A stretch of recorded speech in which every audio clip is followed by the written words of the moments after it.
moments, you will have an experience that will seem completely real. It's the result of your subconscious fears transformed to your conscious.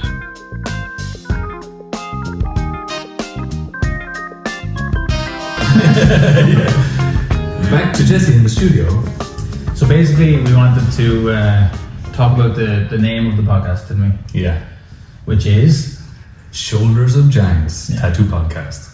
So why did we name it Shoulders of Giants? Yeah, I figured people may not know, or may not have heard the expression or understood it before. Maybe everybody does. But why are we naming the podcast that? As in, from our direction. And basically, it's standing on the shoulders of giants. It's for people who came before us in the industry, basically, isn't it? Yeah. That they paved the way for us. Yeah, everyone who's led the path to where we are today. Yeah. And I think a lot of people think like, oh, I'm self-made and all this kind of shit. Like, I even say like, oh, I fucking taught myself everything I know, but I didn't. You know what I mean? Not really. None of us did. And so everybody that has come before us has, paved the way for us to be where we are right now. Mm-hmm. I don't there's a few people I've talked to who don't know the expression. Yeah. But I suppose in any kind of craft like that, there's the same thing. There's the people that came before whoever is around now doing it, and has basically made the industry into what it is now. Yeah. Without those people, we wouldn't have it as easy probably. Definitely. We might not even have tattooing if it wasn't for those people. Yeah, because I see people, people talk about like old school mentality and things like that, and the old school tattooers did it this way and stuff. But like, if it wasn't for somebody like, so I'm presuming that somebody somewhere on the earth stuck a needle or stuck something sharp into their skin and made a mark that didn't go away, and they were like, oh, look at that, and that's where tattooing started. Yeah. I'm sure it was a mistake, you know what I mean? And so it came from there, juices of berries and roots and things like, they were probably trying to solve arthritis or something like that. Take heroin or something. Yeah. I wonder what happens if they do this. So like, it really begins with they are the giants, you know what I mean? And it graduated. Well, it goes back obviously to that far, to where it originated from, and then it also would be even just in towns like where we are in Ireland here, the smaller towns and just Ireland in general. Yeah. There was a time not so long ago, there was only maybe 2 artists or 3 artists around proper, in a studio or whatever, going around to different counties and stuff. Yeah. Kevin Clean being one of them here in Wexford was one of the first. Correct me if I'm wrong, I think, wasn't he? Yeah, I think so. I remember Kevin saying that he worked in the UK with an artist and he wanted to become a tattoo artist. He was only just working with him or whatever. And he said that he wanted to come to Ireland to tattoo. He wanted to learn over there and come to Ireland to tattoo. But the guy said, no, you can't do that because Johnny Eagle works in Ireland. Yeah. And so there was one guy in Ireland who was tattooing. Yeah. The details are hazy. But yeah, basically it was like they're the guys who started it in Ireland, There's, I'd say, people of, say, maybe in their 50s or, 50s kind of onwards. A lot of people that you see with old school tattoos, it's especially around here, it's either Kevin Clean or like Johnny Eagle. Yeah. There's my dad actually has tattoos from both, from Johnny Eagle and Kevin. So it is definitely, they've probably tattooed anyone who had tattoos back then or got tattoos back then. They were the ones who did it. Yeah. So obviously that's our from our perspective in Ireland. I don't know what it was like in other kind of countries, I suppose, back then, but I'm sure similar, where there was obviously a lot less artists, definitely, But those guys, so I remember, because I'm a very experimental artist, and I remember while I was doing that, people were telling me that you can't do this and you can't do that. But if it wasn't for people that experimented years ago, we wouldn't know. What are we supposed to stay just doing the same old shit all the time? If people didn't break out of that and experiment, you're not going to just learn things by accident, you know what I mean? So we needed those pioneers of the tattoo industry basically to push on and to I guess create what we now use as just regular tattooing every day. Yeah. And like we were saying about there was 1 or 2 artists here. I think maybe artists 4 and 5, when they arrived, things had jumped up a level. So we had Joe Myler down in Waterford, who was an amazing tattoo artist, especially for the time that he was tattooing in.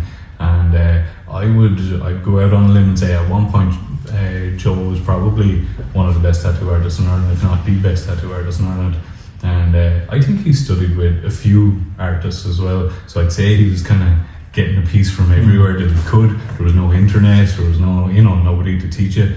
But I'm pretty sure he got an apprenticeship and then moved on from there and learned from different artists. Yeah. So we all stand on the shoulders of giants. Yeah. And there is like a ripple effect of like, whoever comes in. I feel like back then, obviously, because there was less artists, if you were a tattoo artist, it was probably a bit easier to make your mark on the industry. Yeah.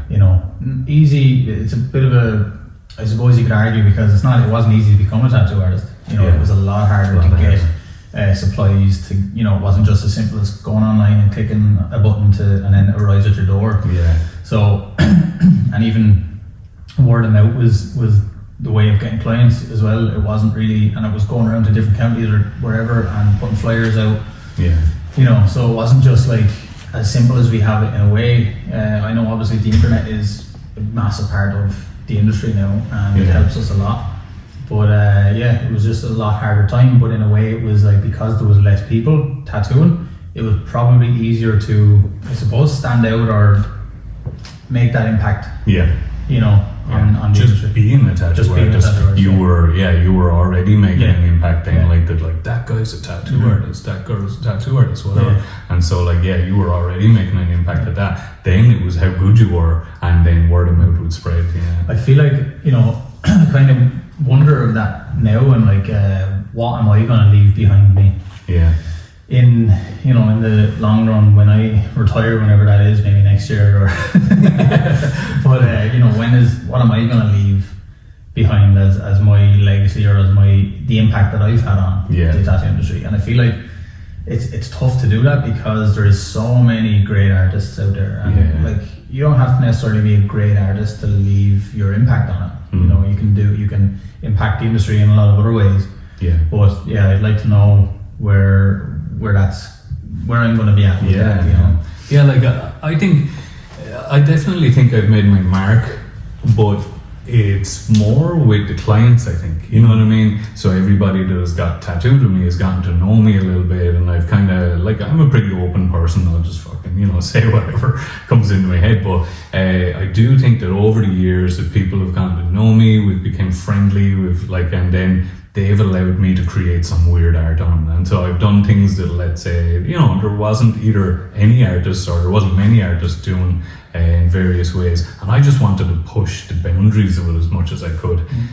They weren't all, let's say, I did some experimenting and stuff, and I had to go back over tattoos that I was experimenting with to make sure that they were okay for longevity. But I think, like, tattooing in Ireland, you're kind of, you are capped by tattooing on an island. There's only a certain amount of population. There's only, you are capped in a way. So I found that if I got a good rapport with people, then I could make my mark. I could really, stand out then. Yeah, build trust and all exactly. That, with your clients, especially with the kind of styles that you do. You want to be a little bit out there with some things, like we both do. We want to be, we don't want to be just your run-of-the-mill kind of common styles. We don't want to do all that kind of stuff. We want to make our mark, as in do styles that aren't seen as much, and convince people to get those styles, which is difficult in a smaller country and town, because in smaller countries it's just there's that kind of small town mentality where they just want to get what is common. They want to, whatever their friend has, they want to get that done.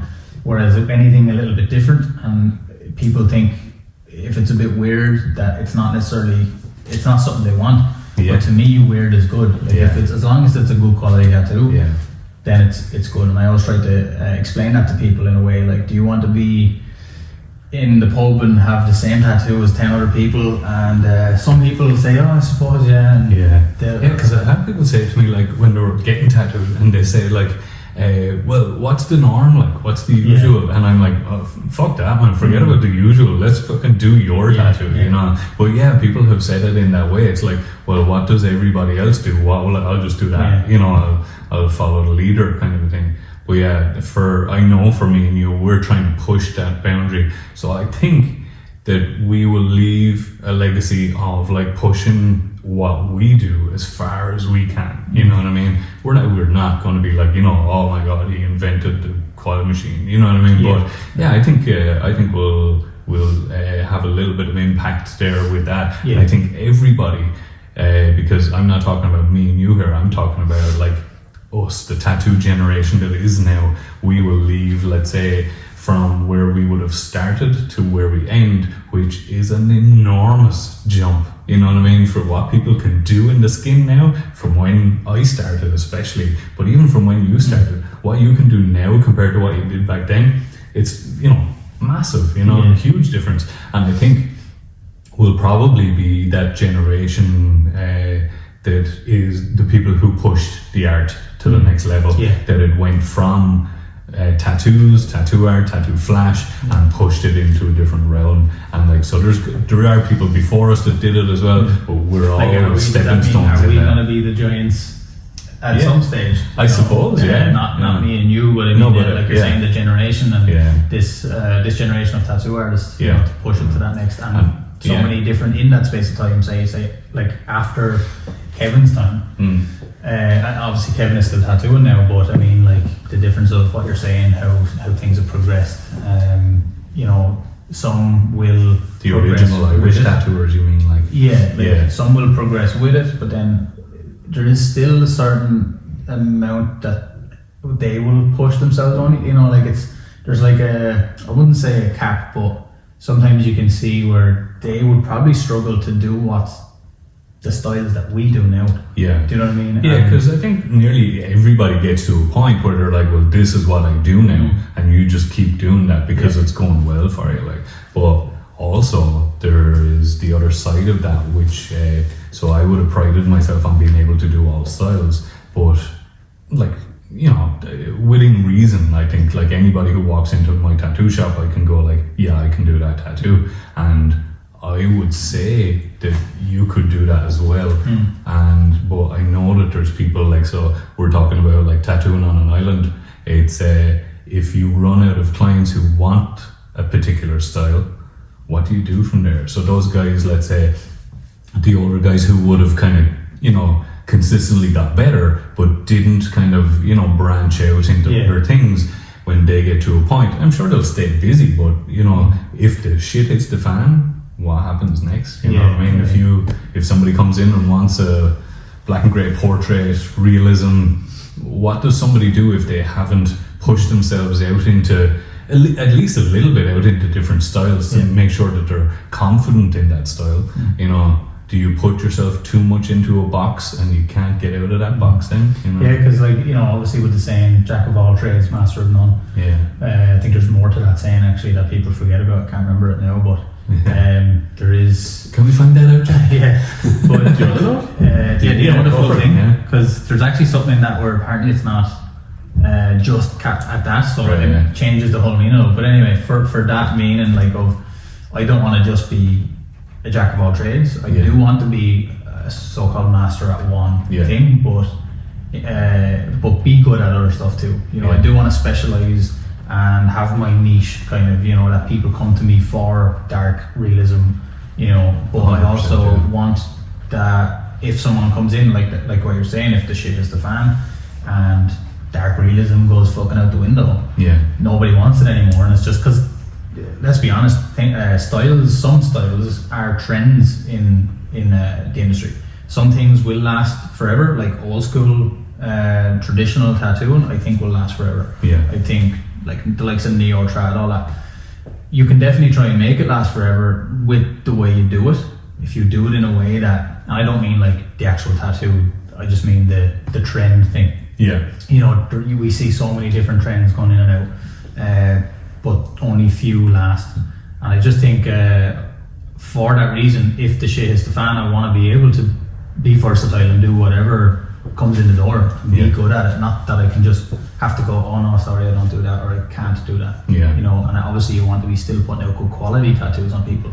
You don't want to just take it on for the money and you're not actually able to do as good as quality that the person showed as in the reference. Yeah. You know, you want to be able to match that, if not do better. Exactly. So yeah. And I think by experimenting within your style, you will get that. So if you do, let's say there's people who don't ever line, you know, they never do line work, but let's say like in your style right now, you're reintroducing lines over the past few years. And so if somebody comes in for script, you're able to do lines, you know what I mean? And so let's say for me, the toughest things for me were like small, tidy tattoos that weren't very artsy. They're very like, you know, punchy kind of like, so like, you know, lettering, tiny stars, all that kind of stuff. That is like, they're the hardest tattoos for me, man. I could fucking tattoo the Sistine Chapel on your back before I would do your baby mama's name, you know what I mean?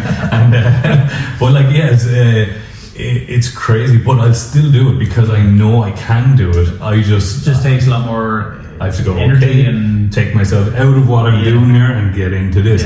But I've put the effort in with everything, and so I would have been the jack of all trades. I just eventually kind of found, okay, well, here's a couple of niches at least that I can work in, but I'll also branch out and, you know, experiment around that so I never lose it. So basically, one of the things that I've said in the past was that I've never had a quiet period.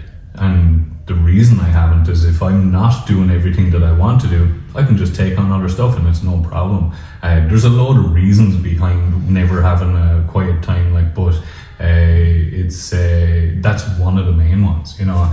And I'm sure at those moments where you're like, holy shit, my book is not as filled up as it normally is, when those other tattoos come rolling in, you can just go, yeah, well, I'll take them on now, you know, because you can, you know. But imagine not being able to do that. Yeah, like there is only a few things, probably only 2 things, maybe 3 that I wouldn't take on. Yeah. You know, and I feel like when I say to people, oh, sorry, I don't do this, and one of them is tribal. Yeah. No, don't get me wrong, I feel like if it was the last, you know, if there was no one in, I'd probably take it on.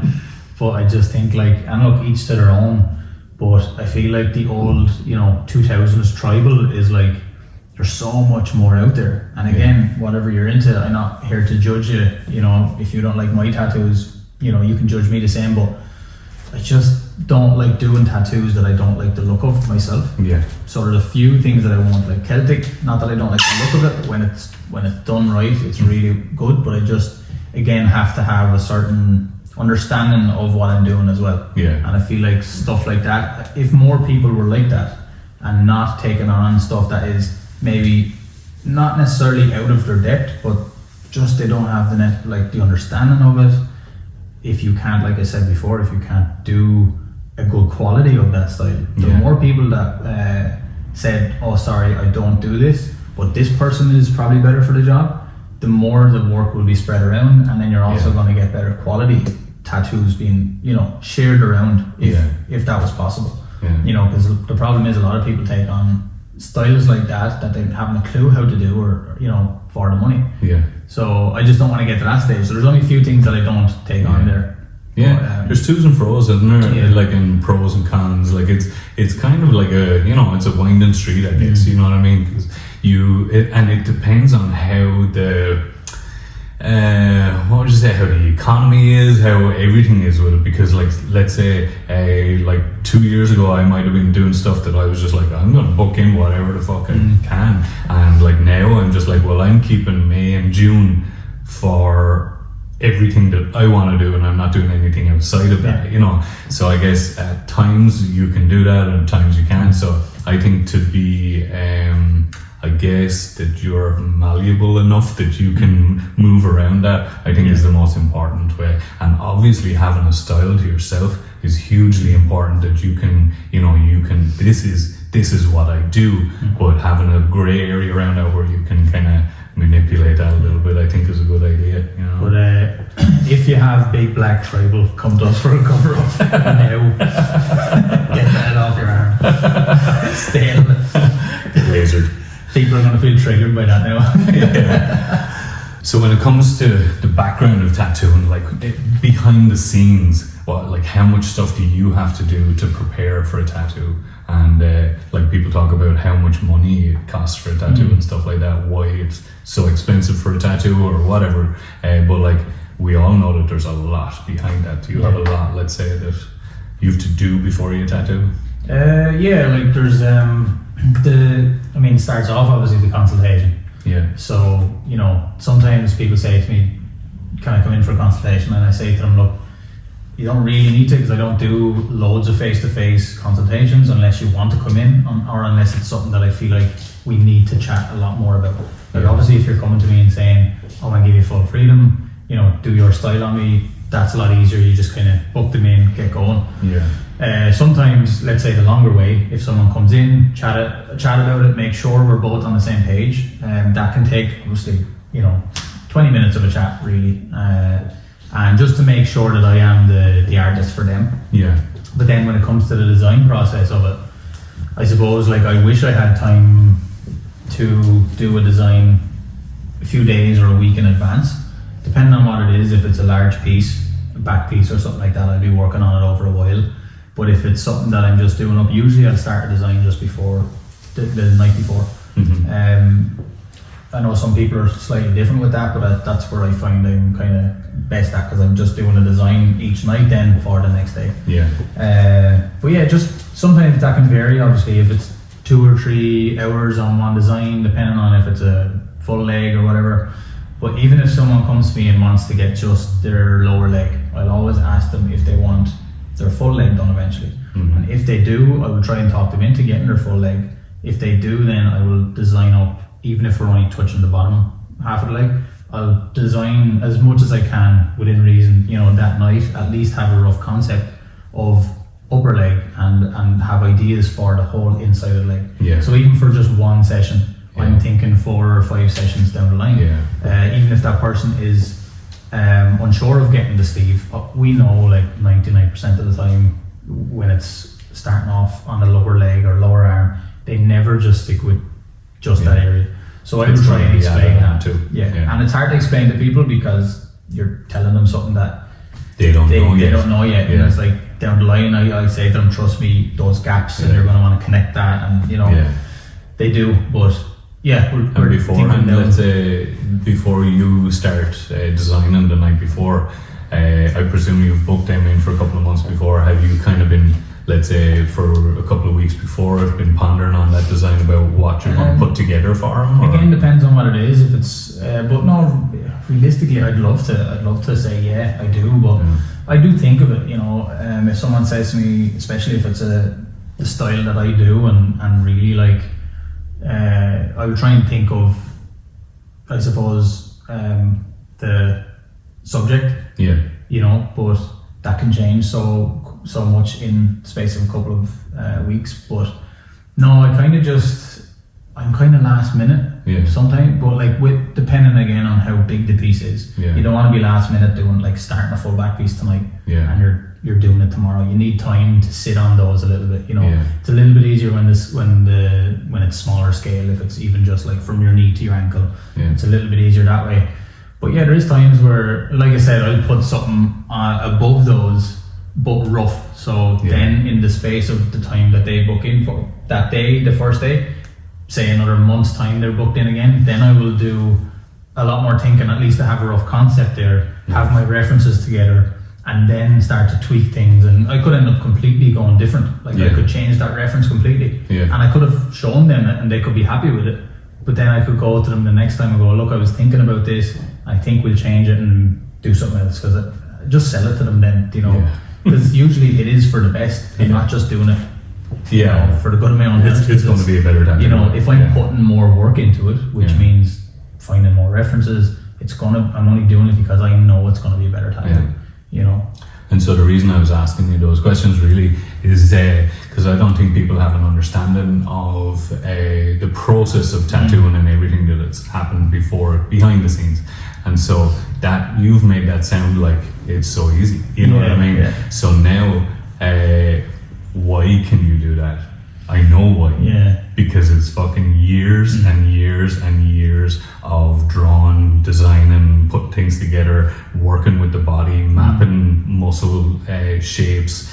You know, everything that you talk about on a daily basis is all the shit that I've done over the years as well. It's like, you know, your body mapping, you're drawn the design to suit the shapes of a body. You know everything that's going to go into that tattoo from start to finish, and you just start the night before. And the reason you can start the night before is because you've done it, you know, because you've done the hard work, you've done all the groundwork, you've put in all of the art, you've put in all the fucking theory, you've put in everything into that, and now you can go like, okay, so the reason I can do this is because I've been drawn since I was 3 years of age, and I know exactly what I'm doing because I didn't just phone it in. I'm going to make sure that this tattoo fits your body perfectly, and if something changes within that time, I'm going to flip that design, change it, talk you into it because you know it's going to be a better tattoo. And now they walk out with the fucking best tattoo that they can get.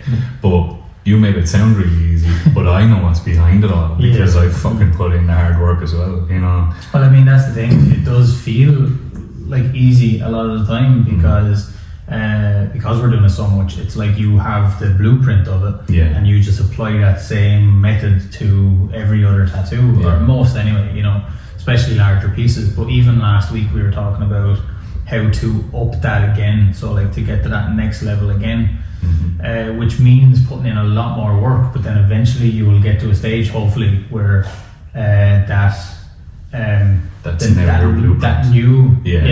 your blueprint now is this. It might be more hours at the start, but then eventually you get into a rhythm and you know exactly this is my new design process.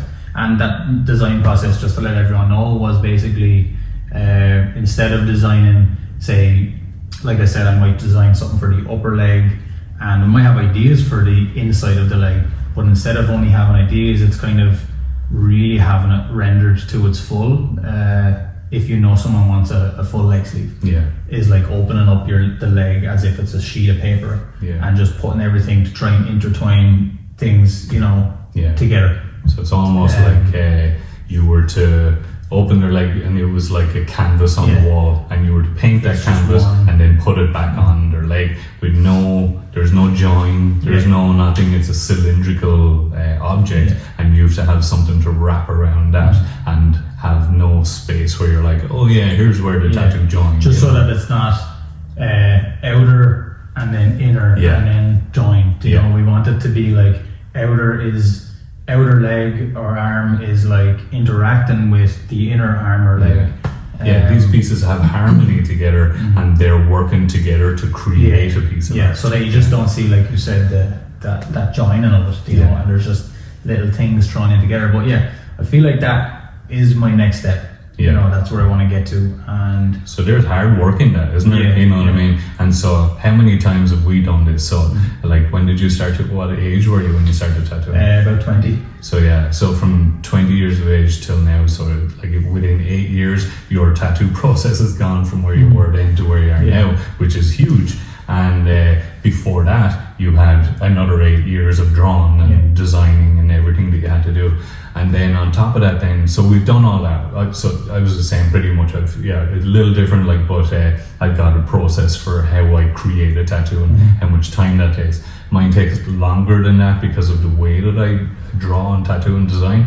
But basically, it's so I'm putting in whatever amount of hours, because you stay up until what time in the morning? 4 in the morning, 3 in the morning. So you're designing until then. I get up at 6 and do it. So everything in my day is about that tattoo. Yours is from the night before, and so like I'm up at 6 and I don't get home until 7. You know, so that's I'm only asleep about 2 or 3 hours, and you're right. Exactly. That's going to change pretty soon. But we're putting in that time, you know, and then so we've got all the drawing time, all the design time, all the theory. In both our situations, we would have done, like, say, contrast theory. So it would have been like color contrasts, and we would have done the volume between black and light. You know, so we're basically putting in methods to everything, and then there's all the body mapping. There's got everything before that, and then we've got like studio costs, how much it costs to be a tattoo Yeah. artist, you know, all the things that you've done throughout your life and everything, you know, to lead up to this, to learn. Let's say I've done loads of art classes and all that kind of stuff, painting and all the supplies you would buy, and then for running your own business, because every tattoo artist is pretty much their own business, and so you have to buy all the supplies. You don't get paid for days off. You don't get paid holiday pay. You don't get a pension. You don't, you know what I mean? There's a million things like that as well. It is a lot, you know what I mean? Yeah. And I know we're lucky to do what we want to do, but there's a lot involved. And then like insurances and waste removal and fucking, you know, the bills just keep piling up like this. And then somebody like complains about like, what do you mean it's €80 for a small or tattoo? even like full day rate and stuff like that. You know, people, I actually explained this to someone the other day that there is days where you'll kind of feel like, I arsed around a bit. We, you know, if it's especially if it's someone you kind of know or is a regular, you might arse around a little bit, talk a little bit more. Me and you might be chatting a bit more if I'm late or whatever. And putting the design together even on the body can take time, and you know, so we don't even charge. I did explain that's why the day rate is. You know, usually with artists, where our price is not just from when we start tattooing, because I think a lot of people, not a lot of my clients, but a lot of people think that you are just from when you start, that's hourly rate, you know, and that's it, that's all you're charging for. But I kind of explained to someone recently that it's all the background work, like what we're talking about. It's for you, what you don't see, that's what we're charging, you know. And it is a longer process than what a lot of people think. You know, they think that we just kind of, you know, come up with the idea quickly, and even getting a design on, like getting stenciling stuff on, can take time. But that's work we've put in. And like, I know you can be good at that, but there is things that just take time to prep, like to get to the stage where now I'm ready to tattoo. You know, so it's all of that. You know? And then like the bones of it, like, I mean, do you want the lights on when I tattoo you? You know what I mean? Do you want it to be warm? You know, do you like those kinds of things? You know, take that pillow from under him. Oh, sorry. It'd be like a Ryanair flight. You know what I mean? You want it to be cheaper? No problem. You stand at the door, and I'll actually put like a box in the door that you just put your arm in. You know, you can't go in. It's too warm in there. Sit out the street there. But yeah, there is so much that goes into the tattoo process. Being a tattoo artist and being a high-end tattoo artist is even bigger. You have to spend more money. We're just amazing. Like, I think I think we're just the bee's knees. What do you think, Jack? But I think it's I think people don't have an understanding of it, and maybe this will help to kind of show that what actually goes into it. You know what I mean? That's just touching the surface. I think there's so much you could really get into that, and like you know, dig up some dirt that you've had to do in your life to get to where you are. And that's not every tattoo artist either. It's, you know, well, it should be every tattoo artist, but if it's just a tattooer, then, you know, there is that difference where some people are just very, like, they don't put this thought into it. They, you know, they think they might even laugh at you for putting this amount of work and thought into it. You know, so there is those people, and that's why they are cheaper. But sometimes the quality then isn't, because they're not putting the work in. You know, if they put the work in to improve themselves and improve every single thing about our craft, you know, we're not just only thinking of how do we improve our actually how we apply the tattoo. We're trying to improve every single aspect. Exactly. You know, getting the stencil on, how can we do it a bit quicker or better, or you know, the composition, like we were talking about, of your whole sleeve. We're thinking 3, 4, 5 sessions down the line. You know, thinking about what needles it might be better to use rather than just throwing a standard 5 needle. You know, like we're using 3 or 4 needles rather than just being lazy and doing one. There's so many artists out there or tattooers out there who probably aren't doing all that. More than likely, they're just, you know, throwing it on. Even today, there's a little small tattoo that I did, which was a scorpion. Now, not my usual kind of stuff, but it was just a line work scorpion. The girl wanted it a bit smaller, so I really had to simplify the tattoo. But she was happy with it, but then she wanted it to match up with another one that someone else did on her hip, and it was slightly off. And like, I moved that. she was happy with it, but I was like, nah, I'm moving it. After moving it 3 or 4 other times, I just couldn't sit there and let it be, you know. Can't do it. Because there is a lot of people out there who will leave it, just go, she's happy with it. Yeah. You know, as long so as it's was happy. It's not just the bigger tattoos that we're putting all the thought into. There's the smaller tattoos that matter as well, and I've put so much time. It has to be. Smaller tattoos can be so tough. People can be very particular about where they are, and like just recently there was a young guy in getting his first tattoo, and I think, I don't know, I probably moved it 4 times as well, you know, but I'm like, no, it's not and done until everybody's happy here, you know.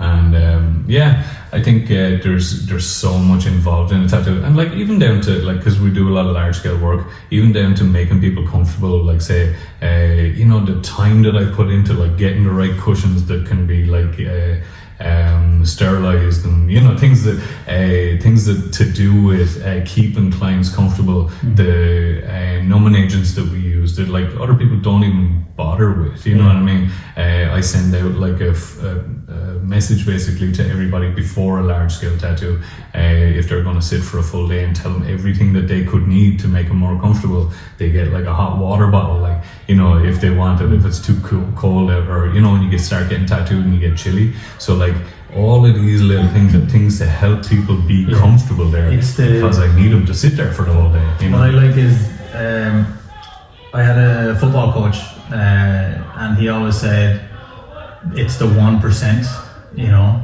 the 1% that are basically what add up, you know. So even in say football, when we would go, it's only amateur football, like it's nothing special or anything. So he'd say like if we were all in the same gear from the very start, that would be. It's kind of weird you start talking about football and we were like hooligans walking around outside. But that, like, if you're all in the same gear, that for the opposition would look at that and be a bit intimidated. But it's my point is that all those little small percents, you may think it's a small thing, but they all add up. You know, so same goes for this. Like, you know, all those small things you want to be doing, a lot of other people aren't doing, but if you are putting the thought into those small things, it all adds up to eventually hopefully being all 100%, you know? So I like that. I think people, like, they leave here, they enjoy the experience, the conversation and everything that goes with it, and they've been looked after for the whole day, you know, but we have to think about that stuff, you know what I mean? We have to go like, okay, well, those small percentages throughout your day, all the little things that happened, they just left happy. They weren't really thinking about like, you know, oh well, I was a bit chilly, I got a hot water bottle, or somebody got me some painkillers, or they had water there for me, or they had a little station beside me so I could put my things on. You know, it's not that they're going to think about that, but they will leave with an overall good experience. And there's nobody that comes back and says, I would rather pay less for the experience than I got. You know what I mean? They don't. You know? It is, and it's not that we're charging for that type of thing, but it's we're just charging for tattoos. Yeah, it's the prep that goes into that, but definitely the experience of that whole thing, and that comes second nature most of the time. You know, for us. Yeah, but we've put that time into it, haven't we? There's some people out there who don't. Some studios, I'm sure, and look, we're not like, it's a great studio, but I've seen some studios that are the extreme of that, as in they are like, they have little snack bars, they have like, you know, so much stuff there for people to, they have like the remote right beside them that they can change the channel on the telly. But then you have the complete other end of that, where you have people who do the very bare minimum. You know, I like to say we're in between, like I'm not, you know. Yeah, not getting carried away like with that kind of, you know, kind of gimmicky stuff or anything either. I think and when I say we, I'm kind of talking about like a generation of tattoo artists who are taking care of their clients and giving them the best art that they possibly could. I just think, I guess a lot of people, like if you've never walked in and gotten tattooed with somebody like in our generation, and when I say generation, I know we're slightly different generation, but I just mean as a whole, let's say the people, the people who are tattooing at the moment, you know.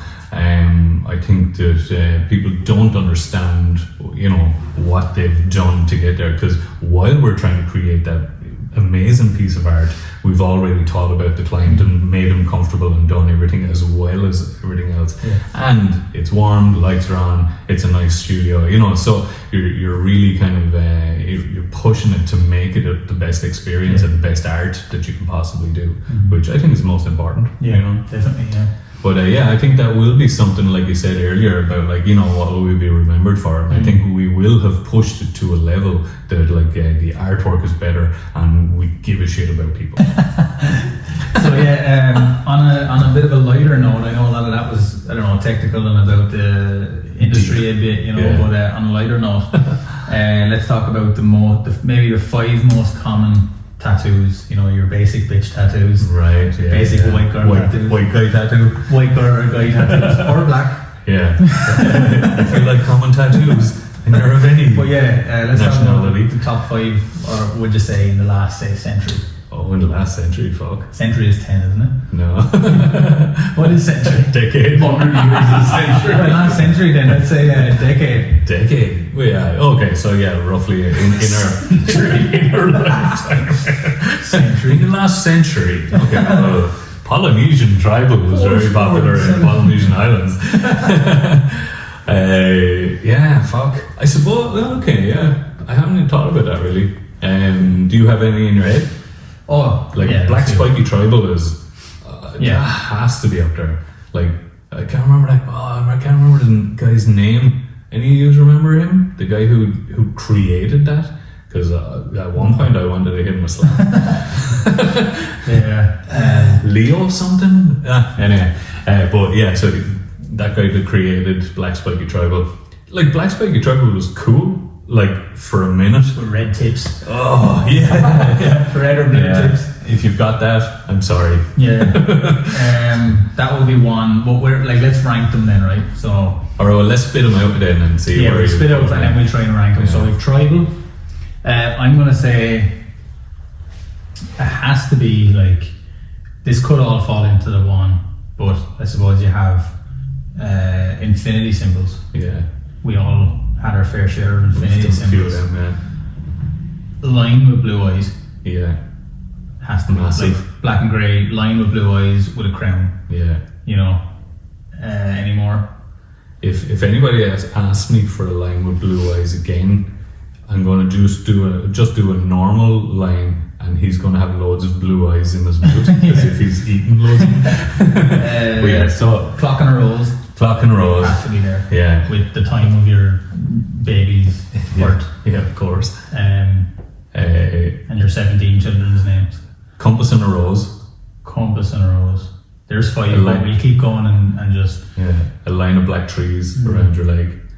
Yeah, that's me. Yeah, I have one of those. You got any compass? I have a compass, but it's done a bit of a different... These were all when I was starting out. I was 18 getting them done. Yeah. But it's not your typical... Yeah, pocket watch. You can't say shit then. Yeah, I have a kind of traditional pocket watch. You've dandelions. Yeah. You know, with the dandelion, birds blowing, or you know, things that turn into birds, I suppose. Yeah. Angel numbers. What? Angel numbers, yeah. I haven't done a whole lot of them. That's kind of a newfangled, you know, in the last couple of years. So people gonna ask me to do that shit. But I have done a few though.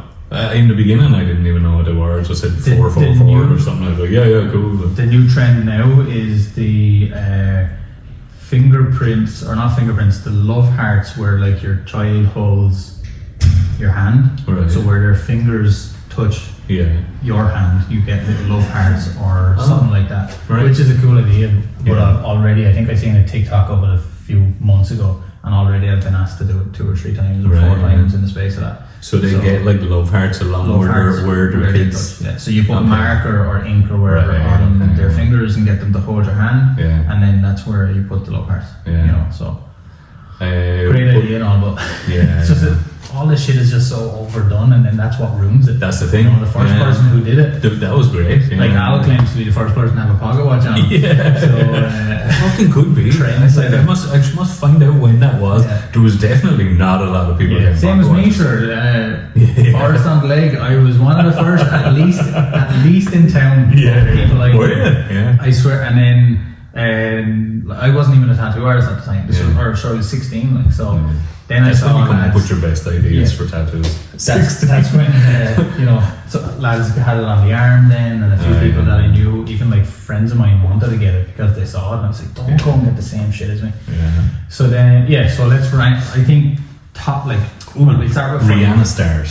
Rihanna. That was huge. Yeah, that was back. Tramp Stamps or Tramp 90 Stamps. year. I forgot about Tramp Stamps. Jesus, Tramp Stamps, yeah. Yeah. So will we go 5 to 1? As in, what way are we ranking them? As in, like the most popular or the worst? The most popular being number 1.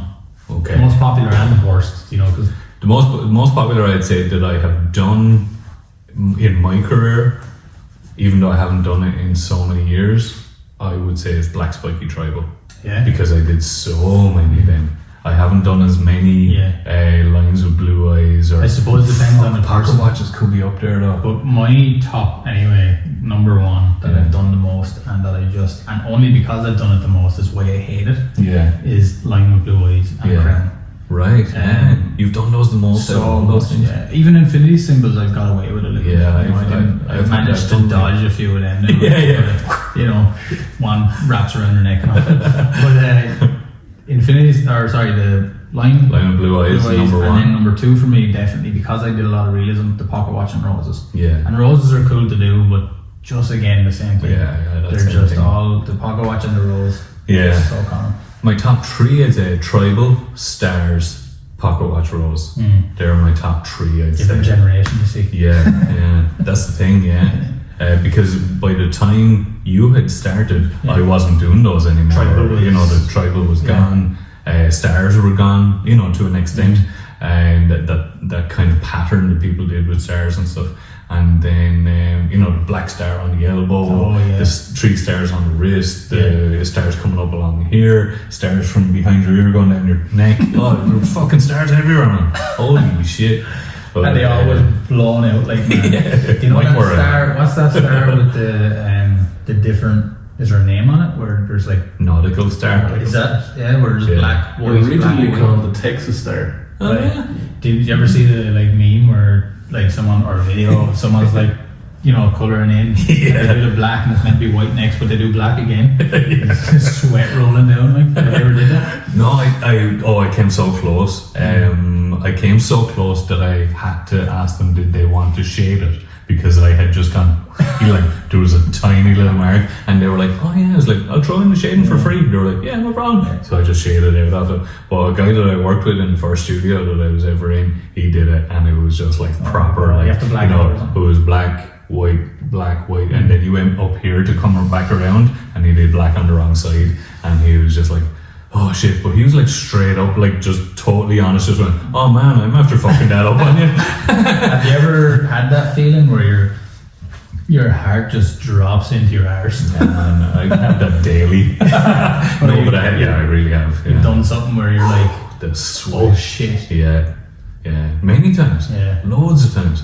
People ask me about have you ever made a mistake in tattoo? I'm like, I make a mistake in every tattoo I do. And they're looking at me like, what? You just you wanted to put this here, and you go, oh, look at this. This went slightly different, so let's do Master this instead. of disguise. Yeah, because it's not mistakes. It's like creating a painting. You know what I mean? It evolves into what it is. It's easy and say what we do in larger pieces. If we go off on a little bit wrong in a certain area, we can fix it. Yeah. Or maneuver it in a different way. But, it just takes the shape with smaller tattoos though. Yeah, I have. Yeah, I've misspelled things. I've done, but it was me and the client. I don't think I ever did anything that was really wrong, and it was all my fault. The client has to sign off on everything. That's what they all say, huh? yeah. Let's check that disclaimer form there. Yeah, I've done the same. I forgot a fada on one, or the client I think told me that it was meant to be, or that it is an E because it was in Latin or something. Oh and yeah, I did an E and it was meant to be A. Yeah. So there's no. Yeah, fellas getting their kids' date of birth wrong. That happened a lot. Yeah. X.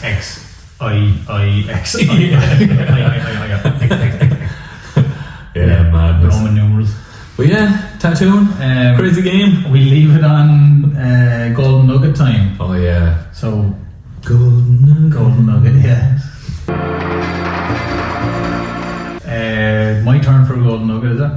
In case anyone doesn't know what a golden nugget is, this is a little nugget of information that younger tattoo artists or people who might be interested will get something out of. Yeah. So Jesse has something cool. Yeah, so my golden nugget is don't start tattooing. Just forget about it. It's going to take over your life. I'm going to get in on that golden nugget. No, my golden nugget would be, it's a simple thing, but some people may not know, but to ghost line. So ghost lining is where you use, I use like a 20 grey wash when I am trying to put a permanent stencil. So you have your stencil on. It's usually, I only use this method when it's a large piece, like a back piece, and they're going to be coming back maybe next month or whenever for the next session.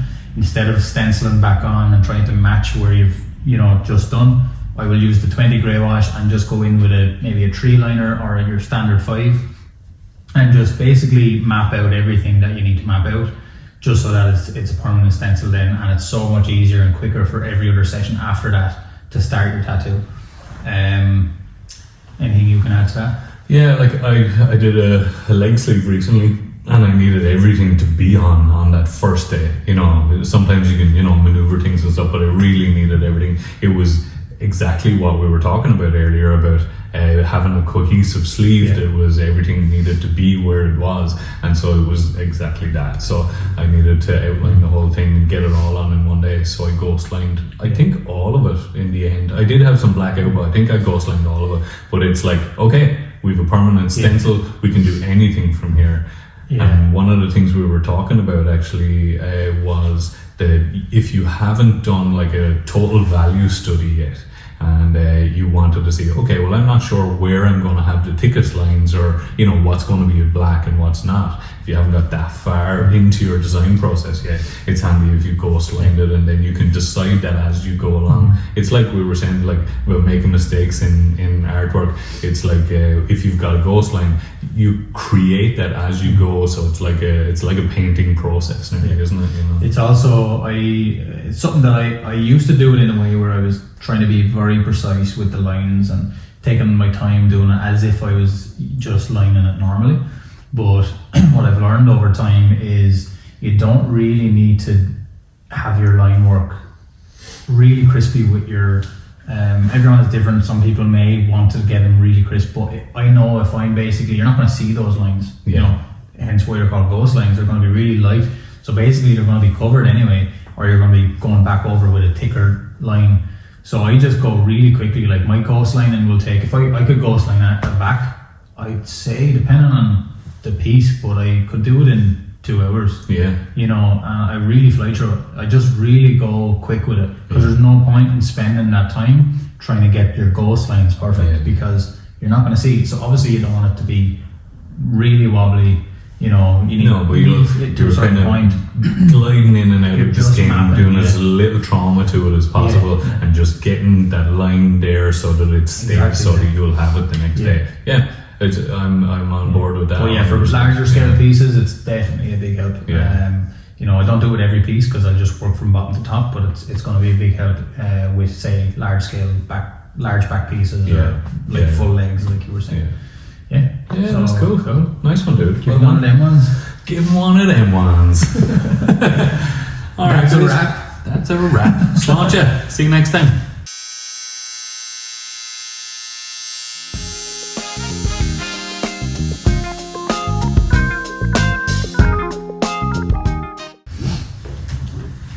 Alright, I think that was pretty good.